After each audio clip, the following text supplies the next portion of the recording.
G'day everyone, Matt Elder Family Bricks here. In this video we're going to look at the official LEGO Iron Man helmet set 76165 versus a custom MOC design by ZetoVince that is available on rebrickable.com for sale. Head to head, how do they fare and which one is better and will come out on top? We look at each and even a few surprises the custom fan MOC design has. Both models will have a quick time-lapse speed build as well, so you can get a sense of how they differ in construction. At first glance, which do you prefer? The fan design or the official LEGO design? This video is brought to you by McCatsim Holiday Homes in Margate and Broadstairs. Great for a week's holiday or a weekend escape, being just over an hour east of London, UK. Treat yourself to amazing sunsets, a LEGO wall, or great food. Visit www.mccatsim.com and mention this YouTube video and we'll look after you. So here we have the two Iron Man heads, head to head, pardon the pun.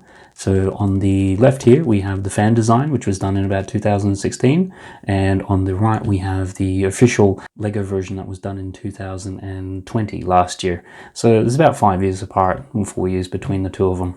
So if we're considering them, this one has about 520 pieces and this one has about 480, so pretty much about the same. This one is obviously done in more of a classic just red and yellow sort of color scheme, whereas this is more of a dark red and metallic gold for the color scheme. So if we look at them side by side, they're roughly about the same height. This one's probably a little bit taller and the jawline goes down a little bit lower, which then means that this one feels a little bit more like it's squished and squashed. If you're looking at them, however, this one looks like more like a head. Even from the first initial release photographs that we've seen of this one here, there was just something weird going on with this jawline, because basically what's happening, if we turn it around a little bit, the jaw actually comes out a long way and then sort of goes back, whereas this one doesn't go out as far and then goes back. And that's just basic anatomy that the designer's gotten wrong, which really there's no excuse for that. I mean, particularly considering that this one is more or less 4 or 5 years after this, and this is just a fan designer. Anyone looking at a head's going to know that there's just something not quite right with this jawline here. And that's where I start to think the problems really come in with this one,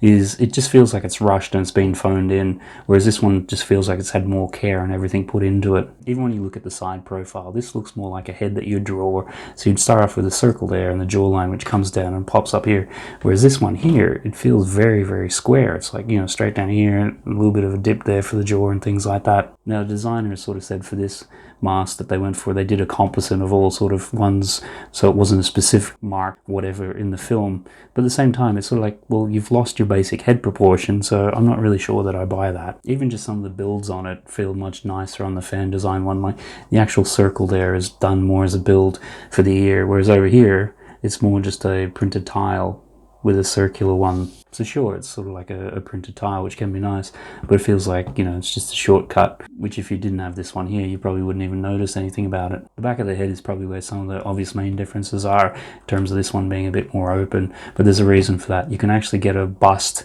and put this head on the top, and then the motor and things will come up here and then drive it. So it has another purpose there, whereas obviously this one's just fully closed in. And I think in terms of the overall design, like the fan's gone for getting more of those curves and shapes in there in both directions, whereas this one just feels like more your typical sort of Lego. Here, make a cube using snot techniques, so you sort of do this stepping down and it kind of goes this way, but it's still got that square blocky shape to it. This side's pretty much the same as the other side, but you can really see there's a nice rounded curved profile there, whereas this one kind of, you know, it's that jaggedy edge step down. And I have made a modification where you can take just these pieces here and reorientate them to get a little bit more of a jawline so it doesn't look as bad. And there should be a link for the PDF instructions to make those subtle little changes there. And with the fan design, at least you can get a consistent, you know, here's the yellow all the way through with the red accenting it there. They tried to do the same thing here, but they've cheaped out. And in here, you can see these two pieces here have a slight discoloration, because all they are is a piece with a printed bit of gold on one edge, which hasn't really worked properly. And the fact is, you're going to be looking at the eyes and it's the center of the head and it stands out. It's just like really, really bad. It's like another shortcut that they've taken and it just didn't work. So if you are looking in terms of cost, what's the difference between them? They're roughly about the same price. Even by the time you bricklink this one with postage, then it works out to about the same retail price as this one here. And the fan design even got an update, so that once they released these series of helmets with these types of stands, then they updated the stand to be more like one, so it can sit quite nicely to this sort of series and do quite well. And I was always surprised at the way that they'd let this design design go out to the marketplace, because there's obviously just something wrong in here, and everybody was able to even see that. And they only did the initial 4 releases for this first wave of helmets, which was, you know, the Iron Man Marvel one. It's the only one, most iconic character, and then 3 Star Wars ones. If we just kill the lights for a second in the fan design, you can power it up. And it even has built-in lights. So that's with the lights turned on. You can see this cable coming out here, and basically just using one of these little power-up kits which come with the lights and the batteries, and it's pretty straightforward.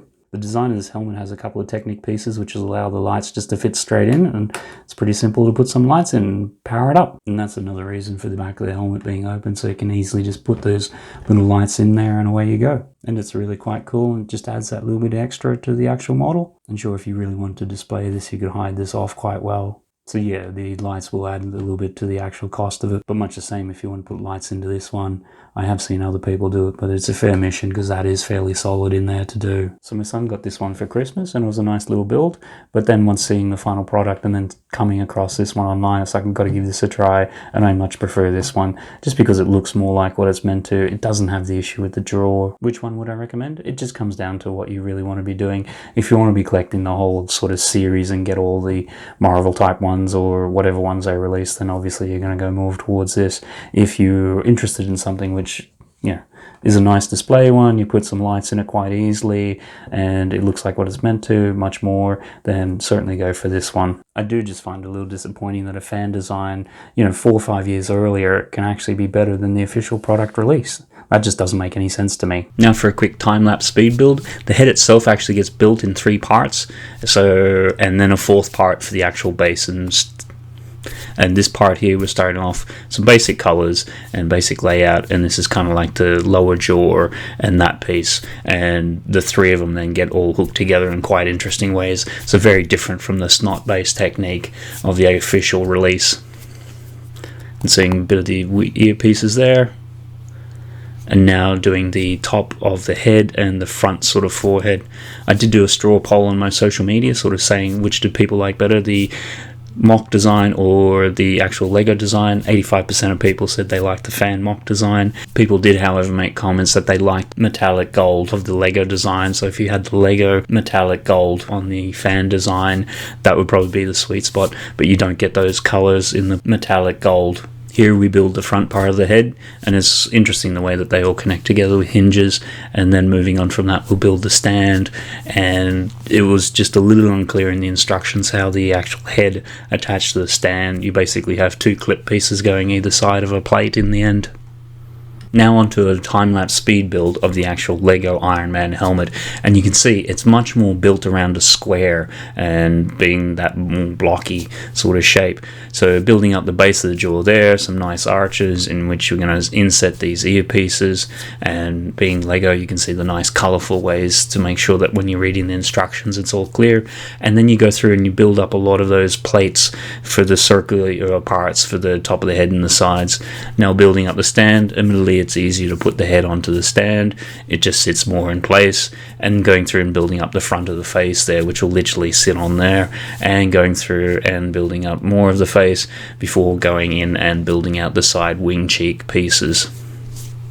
I'm a real fan of this MOC design by ZetoVince, so if Iron Man is your jam, definitely check it out, and would recommend it over the official Lego product. As Iron Man is the flagship character of the MCU Marvel, and the only Marvel character to get his own helmet, it's a real disappointment it wasn't handled better, and the fan design from years prior show it up and show what this thing can actually look like and how it can actually work. Which do you prefer, the fan design or the official Lego design? Sound off in the comments below, or just leave the word Iron Man and we'll know you watched the whole video. If you've enjoyed and or gotten something out of this video, then hit that thumbs up button and or consider subscribing. What alternative models should I review next? Or if you're a fan designer and would like me to check out your build, drop me a line at matt@mattelder.com. Check out this video for a tongue-in-cheek 1-minute Lego review on the Iron Man helmet and what happened to it. Or get our thoughts on the Hulkbuster Iron Man mosaics that Lego put out, or this video which is a kid's review on the Iron Man mech armor. Alternatively, this video might be of interest. Thanks for watching, and that's it from us here at Family Bricks. Until next time when we talk about all things Lego and lifestyle.